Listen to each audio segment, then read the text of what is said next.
Namaste all, and welcome to our continuing series, Essays on the Gita, with our beloved Ranga.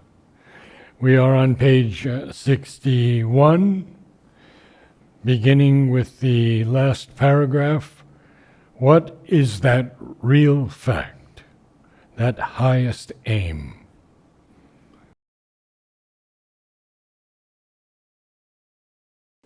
Before we read the para,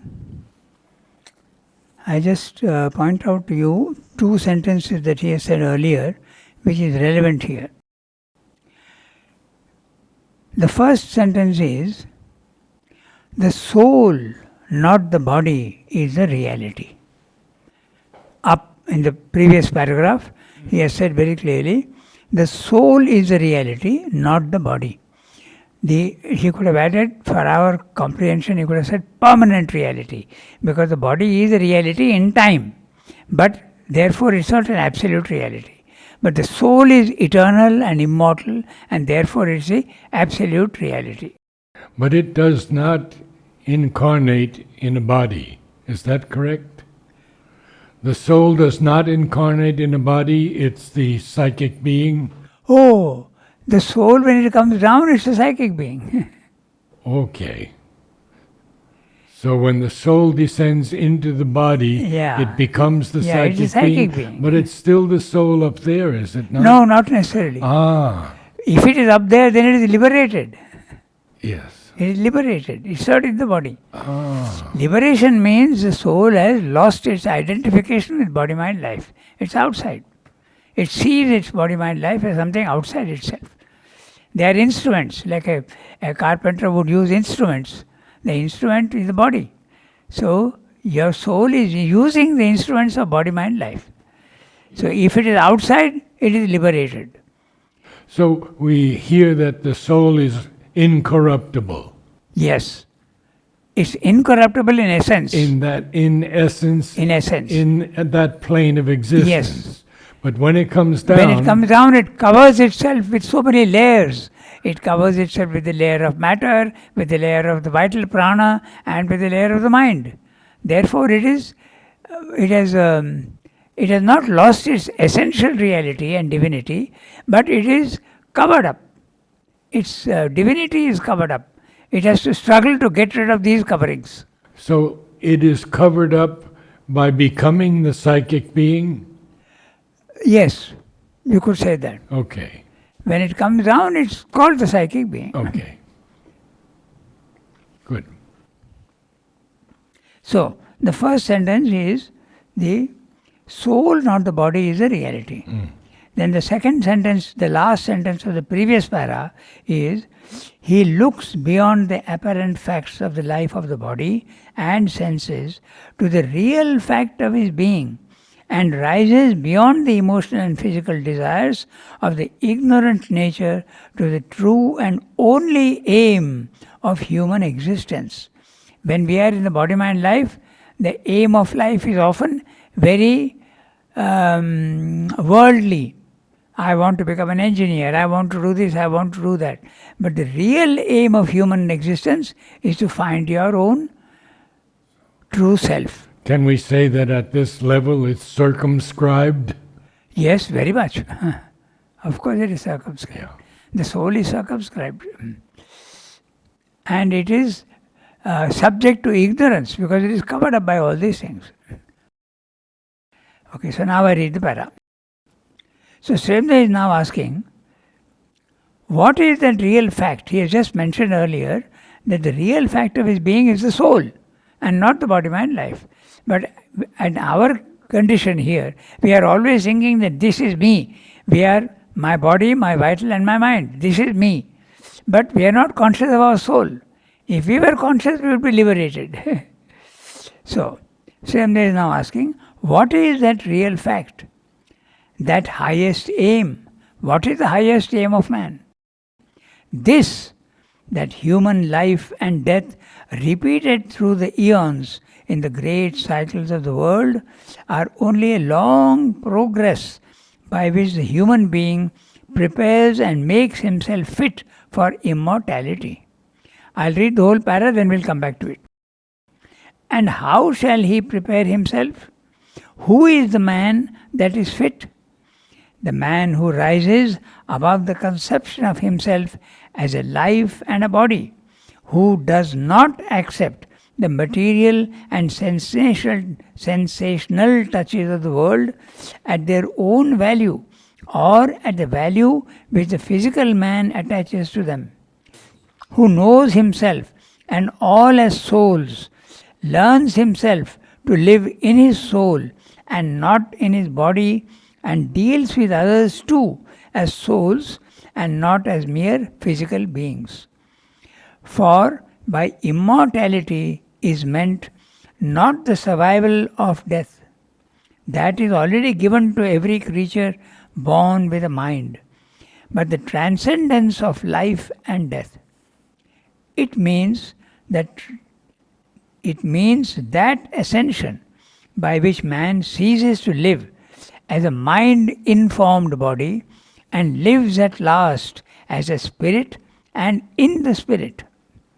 Whoever is subject to grief and sorrow, a slave to the sensations and emotions, occupied by the touches of things transient, cannot become fit for immortality.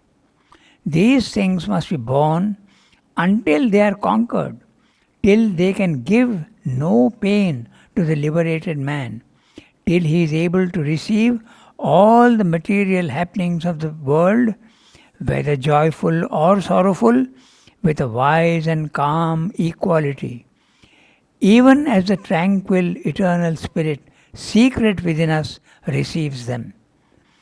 To be disturbed by sorrow and horror as Arjuna has been disturbed, to be deflected by them from the path that has been travelled, to be overcome by self-pity and intolerance of sorrow and recoiled from the unavoidable and trivial circumstance of the death of the body, this is un-Aryan ignorance. It is not the way of the Aryan climbing in calm strength towards the immortal life.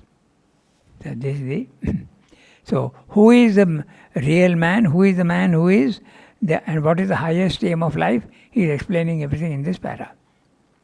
So we go back to each sentence and see. So what is that real fact? That highest aim? And Srimad is answering immediately. This, that human life and death repeated through the eons in the great cycles of the world are only a long progress by which the human being prepares and makes himself fit for immortality. So you begin, every individual soul begins its journey in absolute inconscience. And slowly through many births, it goes on occupying more and more evolved bodies, and finally it is fit for a human body. The soul becomes fit for a human body. But before that, it occupies animal bodies, and even in the animal world there are grades. So slowly, from the worm, the caterpillar, the insect, to smaller animals, then cats and dogs and whatnot. So finally you are fit for, it is said normally that it takes about 1 lakh of lives to have a human birth. To have a human birth. Yes. So when Mother talked about her cat that was ready for a human birth, it had almost already gone through all those stages. Yes. It has already gone through all those stages. The tantric idea is that it takes about 1 lakh of life. The idea is to tell you that it's a very slow progress. Sri Aurobindo himself is saying long progress. So it can't be. Every life that you live, you enter into a body and have one individual life. Some progress is there. But this is a very small progress. So you go on, until finally you are fit for immortality. And it is always a slow progress, or it can be a faster progress. It becomes faster only after the human level is reached. Otherwise, before that, it's a very slow process. Whether it be universal evolution or whether it be individual evolution, Universal evolution is even slower. But individual evolution, after man's comes into the picture, the evolution can be fairly fast. Now, Madhav Pandit told me one time that it was in 1972 or 73. He said that now is the time for the collective evolution and the individual has to step back a little. I didn't quite understand that. Well, that may have been his way of looking at His things. way of looking but at it. The very fact that Mother and Sri Aurobindo are stressing on collective, so it could have started from there. The starting point is, you can't say that there is a particular point in time and space where it is starting. It is already there, the intention has always been there. Now Mother and Sri Aurobindo are making it very obvious that this is the time for a fundamental change. The arrival of the new supramental race. And for that a collective effort is needed. One single man's liberation is not powerful enough to change conditions in the physical world. You need a collection. That's the reason why the ashram has been made and Auroville has been made, that it's a collective yoga. It may be slow, but it's collective. Okay, so what is the highest aim? Sri Aurobindo is explaining that human life and death are repeated constantly in any number of lives, and finally you are ready for immortality. And when are you ready for immortality? Again, further descriptions. Okay. And how shall he prepare himself for immortality? Sri Aurobindo is asking and answering immediately. Who is the man that is fit? Sri Aurobindo is answering. Note also, if any of you have the text, who is the man, who is the lowercase? It's not a printing mistake. This is Sri Aurobindo's style of writing.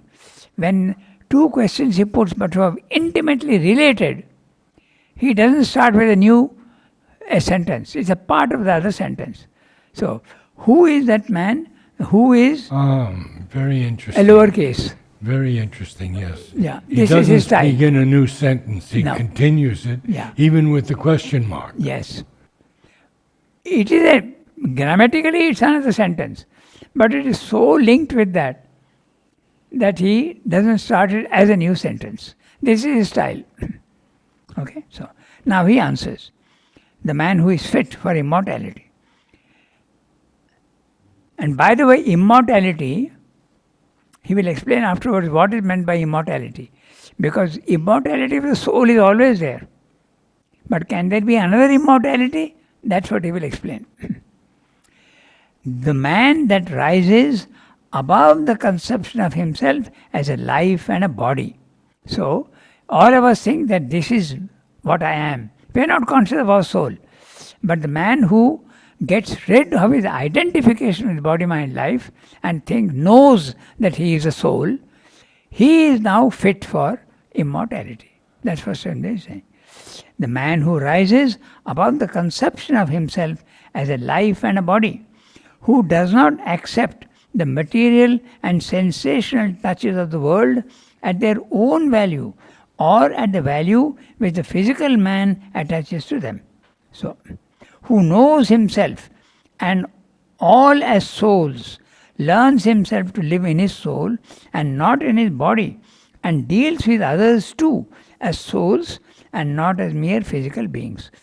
Sri Aurobindo puts many ideas into one sentence. We'll have to go phrase by phrase. So, he's saying, the man who rises above the conception of himself as a life and a body, we have done. Who does not accept the material and sensational touches of the world at their own value. So, when we are in the physical world, we feel that everything is real here. When we are constantly interacting with the universe. It may be a human being, it may be a cat, it may be a wind, it may be a storm, but we are constantly, there is interaction between the individual and the universe. Or your environment, to make it more practical. So, what these things are coming to you, you are affected by them. If there is a pleasant sensation, you enjoy, and it may even give you desire. If there is an unpleasant sensation, you don't like it. There is a disgust. So you normally welcome or don't welcome impacts from the physical world. He is talking material and sensational touches of the world. If someone praises you, you are happy. It's an impact from the physical world. If someone insults you, it's an impact from the physical world. It could be taste of food, it could be pleasant music or unpleasant music, it could be someone speaking harsh language, it can be anything. Or it can be someone even attacking you. It can be physical, vital and mental. All these touches, you are not affected at all. You take them as something superficial. That's what he's saying. So if that you do of the world at their own value, or at the value which the physical man attaches to them, so then there is making a difference. Because if you are in the spiritual consciousness, these things that come to you, you don't give them the value that you would normally give in your physical being. I'll make that clear. Suppose something unpleasant happens to you. You start howling and shouting and saying, why did this happen to me? I don't deserve this. So this is very common. It's not at all uncommon. There was a recent case in Bombay when with COVID, the husband died and the wife, they are supposed to be disciples of Mother and Sri. But the wife says, I have lost all faith in God. Why did he do this to me? So this is the value that you attach to an event in the physical world. If you are a realized person, the value will change. You will say, oh, this unhappy event has come to me to teach me a lesson. And what is that lesson? I don't take it as something sorrowful. I take it as a point of something that I have to learn. The value changes. That's what is meaning. Okay, so normally the normal man deals with all these things in his own way, in a sensational way. Something pleasant he accepts, something unpleasant he doesn't. But the man who is liberated, the one who is fit for immortality, who is living in his soul and not in his body-mind life, sees these impacts and what is the purpose behind them. The divine never sends any disasters to anybody. He is only trying to help the soul. So the man who is fit for immortality sees the purpose of these pleasant and unpleasant events. That is the interpretation, that is the real value. The wrong value is thinking and taking it as a superficial value. Superficial. The next line, I have a question. Yeah. So, with the physical man attaches them, who knows himself and all as souls. I recognize you, not your soul, but I recognize you only as name and your body and something of your mind and the vital. I may know or I may know wrongly, but that's all I know. I don't know your soul. But the man who is fit for immortality will see the soul and not the body-mind life. He will see everybody as souls. Not feels it, but sees it. Not feels the soul, but sees the soul. Yes. That's right. Vision. You actually see the soul. Yes. Okay, that's what he's saying. Who knows himself and all as souls, not body-mind lives, learns himself to live in his soul and not in his body. If you are living in your body, you are in ignorance, you are at the physical level and you are subject to the impacts of the physical world, pleasant and unpleasant. You are subject to them. You suffer and you enjoy. But if you are fit for immortality, as he says, you are not living in the body, you are living in the soul. Either the soul can be the psychic being or it can be the self, the vertically above, outside the body-mind life. Can it be in the second stage? Yeah, the second stage. Okay. The second stage is the spiritual planes of consciousness. Right. Not in his body, and deals with others too as souls and not as mere physical beings.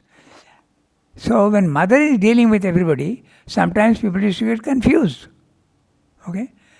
Mother will be dealing sometimes very, very solicitously with people who others consider a vagabond and somebody who is A difficult creature. a charlatan. Okay? I'll give you an idea. I'll tell you one interesting case. So, mother is seeing souls. She is not seeing body, mind, life. So, a man came pretending to be, claiming to be in the Air Force. Okay? And mother was very solicitous to him. Okay? And everybody felt, oh, mother is paying so much attention to this man. He must be a very developed soul. He must be a very fine man. After some time he went away, and someone in the Air Force came to the ashram, and they told him, oh, one of your colleagues was here. So he said, who's? When they named him, he said, there is no such person in the Air Force. So it turned out that he was absolutely what do you say? Charlatan. A pretender. Okay? Yes. An imposter. Yes. So then they went and asked mother, Mother, you know that fellow is an imposter. He is not what he really is. And you were giving him so much importance. So mother had to explain, do you think I judge by the outer body, mind, life? I see souls and judge what that soul is capable of. If he comes tomorrow again, he will get the same attention. So this is what is meant by seeing others as souls and not body, mind, life.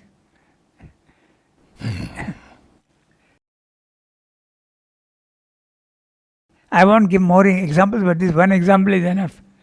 Okay, so in fact, I can tell you, when we were kids, okay, the most difficult kids, she would pay maximum attention. The others who are not so difficult, they don't need so much attention. She can give them and they can receive. But talk a little bit about when mother was very severely critical of someone or punishing them. Yeah. Now, that is not a punishment. Mm-hmm. It is trying to set the soul back on the right road. Sometimes you have to use harsh methods. Suppose you have cancer, you need to take treatment and sometimes you have to operate also. And that's not a very pleasant thing. So an operation is not a punishment. It's a necessary process for your cure. So this is the same thing with mother scolding. And sometimes she used to do this apparently unjustified. Apparently unjustified. Unjustified. Yes, I've heard many examples. I'll give you one example. It's very interesting. He is not living anymore. His name was Gautam Chawala. I knew him well. You knew him well. Yes. He used to be upstairs and he knew everything about what mother has kept in which cupboard and all that. He knew very well. Okay. One day, he was scolded. And she made reference to an incident and said that this should not have happened, and she scolded him quite severely. After he heard the whole thing, he told mother, Mother, what you are accusing me of, I did not do that. Then she said, but you needed the scolding. In other words, she has taken the occasion and done what is necessary for his soul.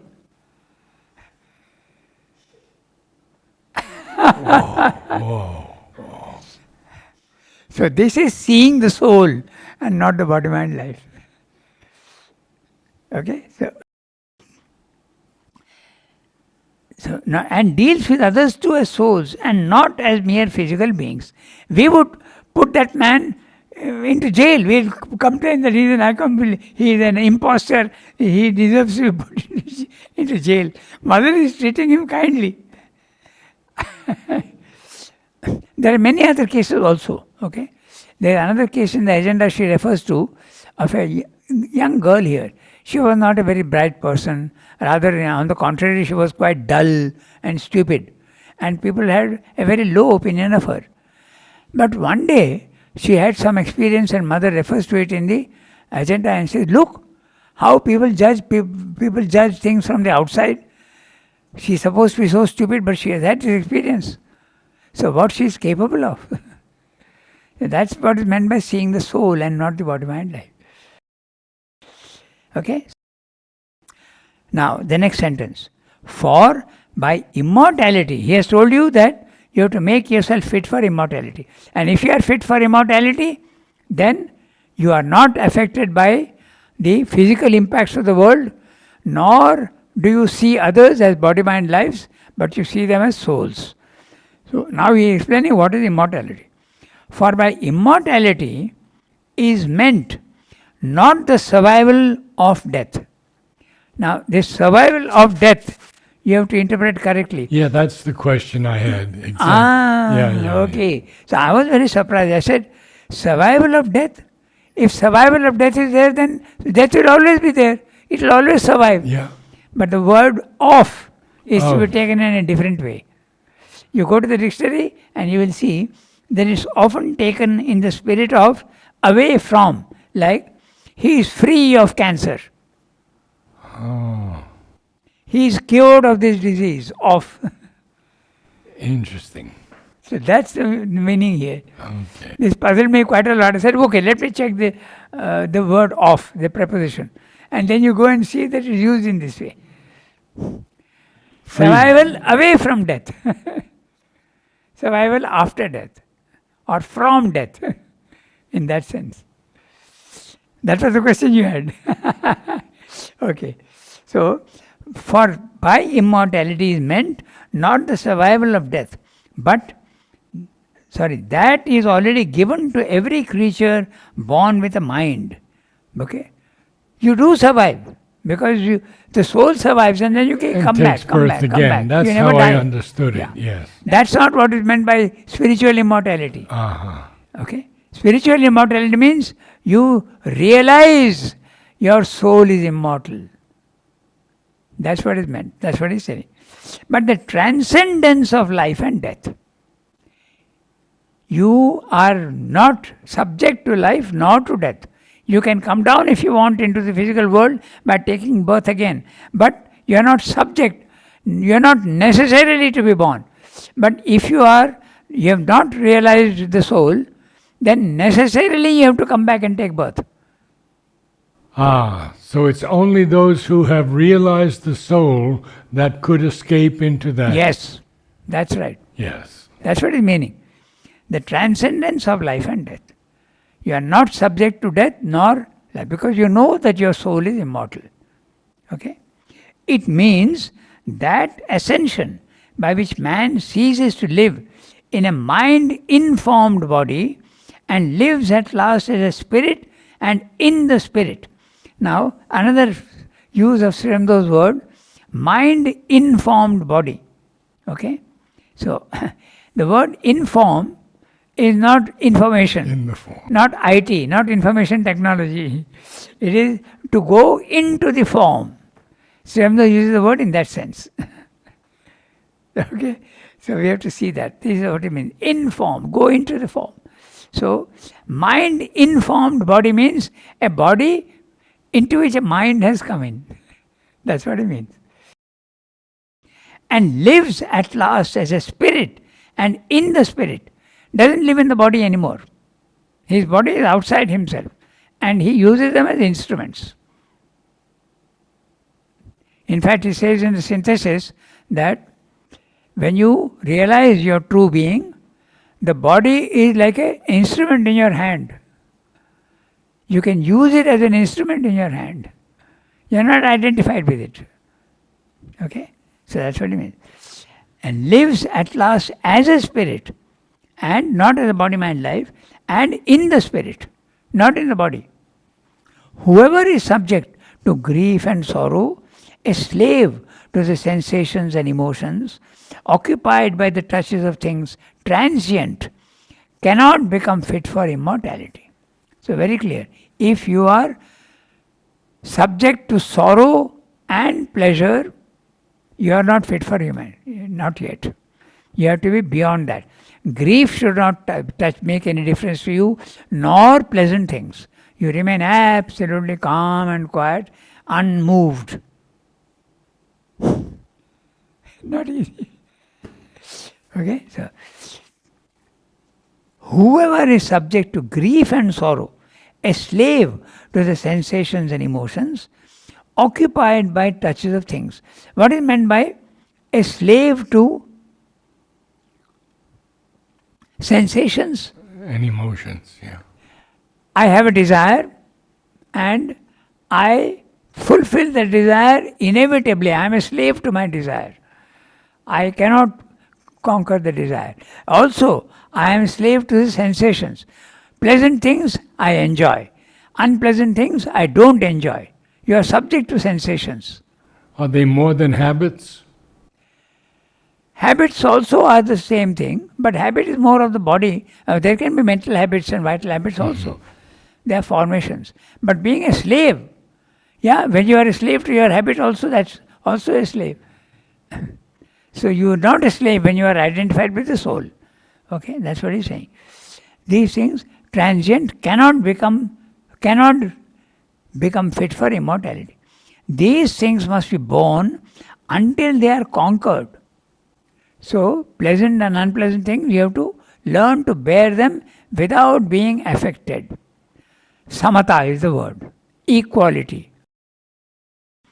Till they can give no pain to the liberated man, till he is able to receive all the material happenings of the world, whether joyful or sorrowful, with a wise and calm equality, even as the tranquil eternal spirit, secret within us, receives them. Apart from the psychic being, there is also the divine presence in everything. Because the divine presence is there in the stone, but there is no psychic being there. So, the divine presence is a little different from the psychic being in men. Psychic beings are only in developed men. In the animals, the beginning of a psychic being can be there. There can be psychic feelings, but there is no developed psychic. Even 90% of humanity, psychic is there, but you are not conscious of it. Okay? So,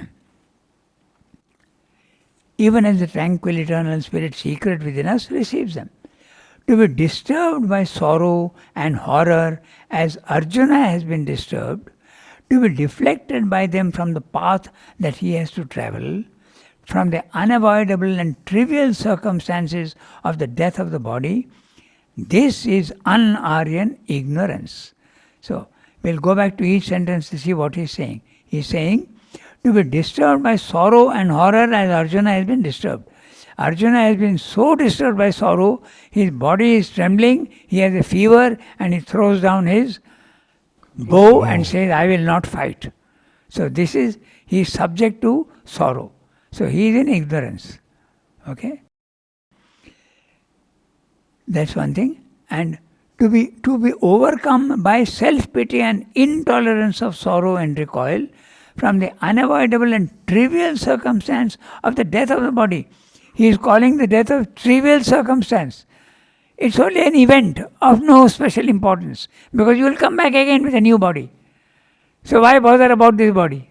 That's what he's saying. One would have to be very high. Of course. To be free of that. Yes, you have to be. Because you have to be a realized soul. The world in sorrow weeps. Yes. That's right. Okay. This is un-Aryan ignorance. And he will explain trivial circumstances of the death of the body. The next paragraph will explain in detail what he means. That the soul is immortal and the body is not immortal, but the soul will come again and again and take a new body. The body is just like old clothes. You throw out worn out clothes and take on new clothes. So the soul also throws out a worn out body and takes on a new body. That's all. That's why it's trivial circumstance. Okay? It is not the way of the Aryan climbing in calm strength towards the immortal life. So that he is explaining to you Who is the one who is fit for immortality? The one who does not live in the body, number one.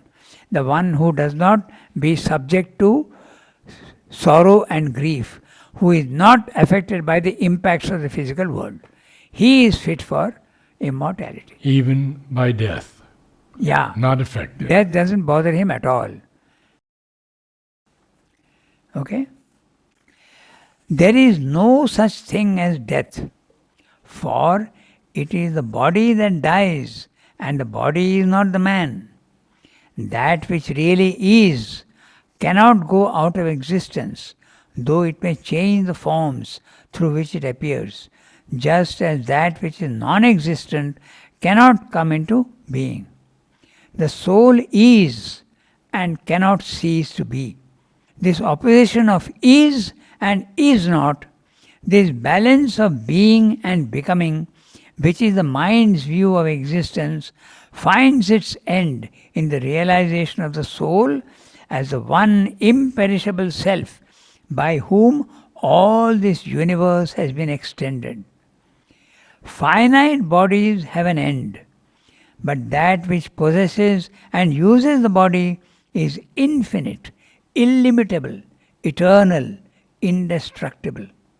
It casts away old and takes up new bodies as a man changes worn out raiment for new. And what is there in this to grieve at and recoil and shrink? This is not born, nor does it die, nor is it a thing that comes into being once and passing away will never come into being again. It is unborn, ancient, sempiternal. It is not slain with the slaying of the body. Who can slay the immortal spirit? Weapons cleave it not, nor the fire burn, nor the waters drench it, nor the wind dry.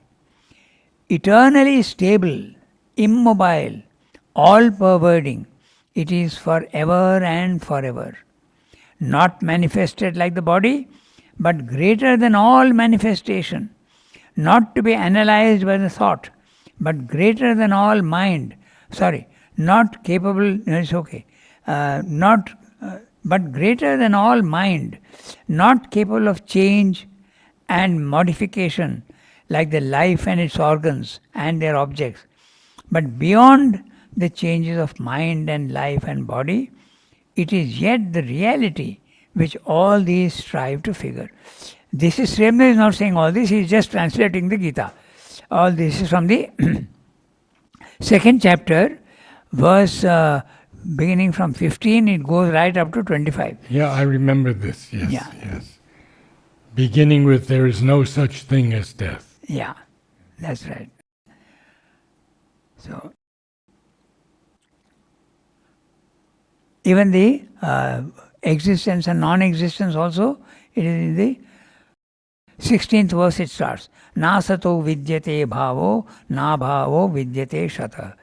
Avinashi tu tadvidhi yena sarvamidam tatam. He is just translating in English the whole thing.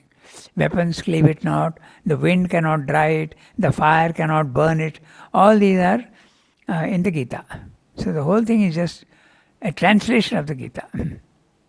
It's a free translation, not a... Srimad has translated a lot of Sanskrit texts. But not literal. Huh? Not literal. Not? Literal. Not literal. Yeah. He has done good Yeah. No, it's not literal. He has translated many Upanishads. But Gita he has not translated in a systematic manner. But throughout the essays on the Gita, you can use them as translations. But they are not strictly translations. Sometimes he puts quotes and then puts in. Yes, yes. Yeah. All this is in the Gita, second chapter. Okay? So I'll refer to each one. There is no such thing as death, for it's the body that dies, and the body is not the man. That which really is cannot go out of existence. Now, this is something very interesting, because even science says this. It says that the total amount of matter can change form, but never changes more than that. The form remains the same. So that which is in existence remains in existence. That which is not in existence can never come into existence. And that which is in existence can never go out of existence. So when a satellite bursts in space, when a satellite breaks open in space, Yeah, it has only changed form. it's still in existence, But it has changed form. but it changed form, yes. That's all. When your body dies, it goes back into matter. It doesn't disappear. That's what he's saying. Okay? Then, that which really is, cannot go out of existence, though it may change the forms through which it appears, just as that which is non-existent cannot come into being. This is the 16th verse. Nasato vidyate bhavo, na bhavo vidyate satah. The truth that which exists can never go out of existence. And that which is not existent can never come into existence. It's something full. So how does the formless take form? By nature. Nature has the power to create forms. It is creating trees, it is creating animals, it is creating your body. Your parents are part of nature. They are creating your body. So they are part of nature. So it's nature that is creating forms, going on changing forms. And they can never go out of existence. No, they can't. Even when there is decomposition of the body, it's going into matter again. But interestingly, it is not only the body that becomes matter. Your vital being also goes back into the vital substance after death.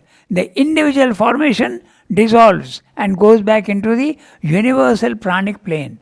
Your mind also is a small formation. Individual mind is a formation. But when you die, it can dissolve and may not dissolve also. Just like the body is bound to dissolve. The body is bound to dissolve. Although there are cases where saints have been preserved for 400 years. In Goa there is one saint who has been preserved for 400 years in a glass case. But still, there is decomposition. But the vital also can dissolve and may not dissolve. Is it then just up to the psychic being to decide? The psychic being escapes from body, mind, life and goes away. And these then slowly they die out. If the body is bound to die and decompose into matter. The vital can and may not. The vital, if it does not dissolve, it becomes the phenomena of ghosts. And the mind also sometimes, if it's a very strong mind, a seeking mind, it does not dissolve very easily. It tries to go into other minds to satisfy its wants. So that can also happen. And then the psychic being goes into the psychic plane, ruminates, examines its past life, and takes birth again. But as I had understood it, the psychic being keeps only those things that helped it progress. Yes, exactly. It takes the essence of each life and progresses. As we put it in a very simple way, if you are a soldier in this life, okay, you may not carry all the events. This battle, that happened, I killed this man. No. You will be taking the essence of this life. And what would be the essence of the life of a soldier? Bravery, courage, the capacity to confront difficulties. This is what the psychic being will carry into the next life. If you are an artist, you will carry the essence of the capacity for beauty. That you will carry over. But when you take the next birth, you may choose something that was a problem in the past. It may or may not. You may choose a totally new field. Okay. It's very interesting. During the Second World War, Sremda is going on, because a radio was installed in his room. He wanted to know the news because it's not an ordinary war for him. It's the fight between the divine and the hostile forces. So, he was, a radio was installed and he used to listen to BBC every day because he wanted to know what's happening. And he used to comment in the evening talks, he used to comment, oh, the Allies should not have done that. They should have done this. Oh, they made a mistake here. They should have done this. They could have used air power and not infantry power. All this sort of, he's making comments.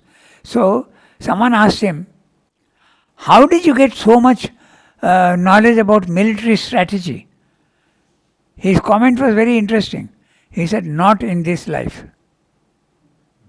So in another life, when he was Augustus Caesar, Yes. he was a king and he was well versed into warfare and the rules of war and the tactics of warfare. He had learnt it there. So that's what the psychic being carries only the essence of each life, not the events. The events you can remember. They are preserved, they can remember, but they are not of importance. Okay, so that which really is cannot go out of existence, though it may change the forms through which it appears. This is true even of energy. Science says energy does not become less or more. It only changes form. Sunlight is energy. It can be made with photovoltaic cells. It can be made into electricity. Then electricity can be made to run a pump. It can become mechanical energy. So all these energy forms go on changing, but energy remains the same. Okay, so that's what also in the spiritual field also it's the same. Then he's saying, the soul is and cannot cease to be. This opposition of is and is not, this balance of being and becoming, which is the mind's view of existence, finds its end in the realization of the soul as the one imperishable self by whom all this universe has been extended. This is absolutely a translation from the Gita. Okay. Yena sarvamidam tatam. So, this one, finite bodies have an end. Okay. Antavanta ime deha. This is the 18th verse. And the one before that, know the soul to be immortal is avinashi tu tad viddhi yena sarvamidam tatam. Know the soul to be made by the one who has made all this universe. That's what. They're all absolutely translations.